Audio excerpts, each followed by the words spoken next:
তারা আমাদের আজকে কথা ছিল সমাধান করা, আমাদের দাবিগুলো 8 মাস ধরে উপস্থাপন হচ্ছে। তো তারা আজকে আমাদের দাবিগুলো নোট করেছে। আজকে আমাদের এখানে উপস্থিত ছিল অতিরিক্ত সচিব রেহানা ম্যাম। তিনি পরবর্তীতে রবিবারে বলেছে আমাদের যে কারিগরি মাদ্রাসা শিক্ষা বিভাগের সচিব আছে তাকে জানাবে, তিনি পরবর্তীতে শিক্ষা উপদেষ্টাকে জানাবে, শিক্ষা উপদেষ্টা আবার পরবর্তী সংশ্লিষ্ট মহোদয়কে জানাবে। এভাবে তো আমরা আগাতে পারবো না। আমরা আন্তরিকভাবে দুঃখ পোষণ করেছি তাদেরকে। আমরা আপনাদের সাথে, আমরা এই সরকারকে অবশ্যই সমর্থন করি, এই সরকারকে সাথে নিয়ে আমরা কাজ করব, কিন্তু সেটা এভাবে নয়। আমরা যৌক্তিক বাস্তবায়ন এবং সরকারের সকল উচ্চপদস্থ কর্মকর্তাদের দৃষ্টি আকর্ষণ করতে চাই, আমাদের এই যৌক্তিক দাবিগুলো অতি দ্রুত বাস্তবায়ন করা হোক। আমাদের দাবিগুলো হচ্ছে, আমাদের প্রথম দাবি, জুনিয়র ইন্সট্রাক্টর এর পদে ক্রাফট ইন্সট্রাক্টরের অবৈধ পদোন্নতির রায় হাইকোর্ট কর্তৃক বাতিল করতে হবে। পাশাপাশি ক্রাফট ইন্সট্রাক্টর পদবি পরিবর্তন ও মামলার সাথে সংশ্লিষ্টদের স্থায়ীভাবে চাকরিচ্যুত করতে হবে। 2021 সালের রাতের আধারে নিয়োগপ্রাপ্ত ক্রাফট ইন্সট্রাক্টরদের নিয়োগ সম্পূর্ণভাবে বাতিল এবং সেই বিতর্কিত নিয়োগ বিধি অবিলম্বে সংশোধন করতে হবে।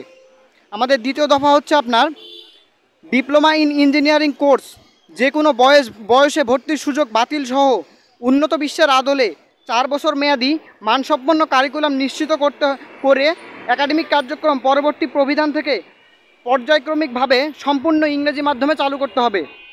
3 নম্বর দাবি, উপসহকারী প্রকৌশলী ও সমমান 10ম গ্রেড এর পদে 4 বছর মেয়াদি diploma in engineering O মনোটেকনোলজি surveying হতে পাশকৃত শিক্ষার্থীদের জন্য সংরক্ষিত শাখা সত্ত্বেও যেসব বেসরকারি, রাষ্ট্রায়ত্ত ও স্বায়ত্তশাসিত ও স্বপ্রশাসিত প্রতিষ্ঠানে ডিপ্লোমা প্রকৌশলীদের নিম্নস্থ পদে নিয়োগ দেওয়া হচ্ছে তাদের বিরুদ্ধে আইনি ব্যবস্থা গ্রহণ করতে হবে।